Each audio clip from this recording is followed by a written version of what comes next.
सभी श्रोताओं का सिंहासन 32 में हार्दिक स्वागत, अभिनंदन।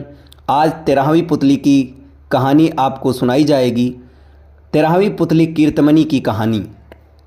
एक बार राजा विक्रमादित्य ने एक महाभोज का आयोजन किया। उस भोज में असंख्य विद्वान, ब्राह्मण, व्यापारी तथा दरबारी आमंत्रित थे। भोज के मध्य में इस बात पर चर्चा चली कि संसार में सबसे बड़ा दानी कौन है। सभी ने एक स्वर से विक्रमादित्य को दुनिया का सर्वश्रेष्ठ दानवीर घोषित किया। राजा विक्रमादित्य लोगों के भाव देख रहे थे। तभी उनकी नज़र एक ब्राह्मण पर पड़ी जो अपनी राय नहीं दे रहा था, लेकिन उनके चेहरे के भाव से स्पष्ट प्रतीत होता था कि वह सभी लोगों के विचार से सहमत नहीं है। विक्रम ने उससे उसकी चुप्पी का मतलब पूछा तो वह डरते हुए बोला कि सबसे अलग राय देने पर कौन उसकी बात सुनेगा। राजा ने उसका विचार पूछा तो वह बोला कि वह असमंजस की स्थिति में पड़ा हुआ है। अगर वह सच नहीं बताता तो उसे झूठ का पाप लगता, और सच बोलने की स्थिति में उसे डर है कि राजा का कोपभाजन बनना पड़ेगा। अब विक्रम की जिज्ञासा और बढ़ गई। उन्होंने उसकी स्पष्टवादिता की भूरी भूरी प्रशंसा की तथा उसे निर्भय होकर अपनी बात कहने को कहा। तब उसने कहा कि महाराज, विक्रमादित्य बहुत बड़े दानी हैं, ये बात सत्य है, पर इस भूलोक पर सबसे बड़े दानी नहीं। ये सुनते ही सब चौंके। सबने विस्मित होकर पूछा, क्या ऐसा हो सकता है?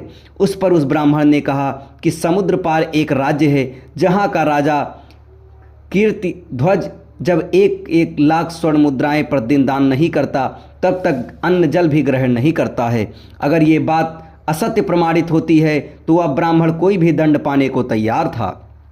राजा के विशाल भोज कक्ष में निस्तब्धता छा गई।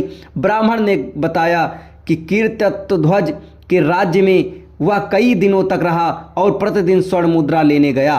सचमुच ही कीर्तिध्वज 1,00,000 स्वर्ण मुद्राएं दान करके ही भोजन ग्रहण करता है। यही कारण है कि भोज में उपस्थित सारे लोगों की हाँ में हाँ उसने नहीं मिलाई।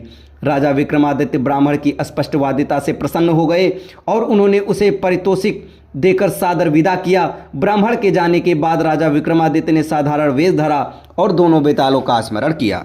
जब दोनों बेताल उपस्थित हुए तो उन्होंने उन्हें समुद्र पार राजा कीर्तिध्वज के राज्य में पहुंचा देने को कहा।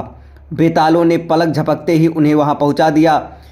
कीर्तिध्वज के महल के द्वार पर पहुंचने पर उन्होंने अपना परिचय उज्जैनी नगर के एक साधारण नागरिक के रूप में दिया तथा कीर्तिध्वज से मिलने की इच्छा जताई।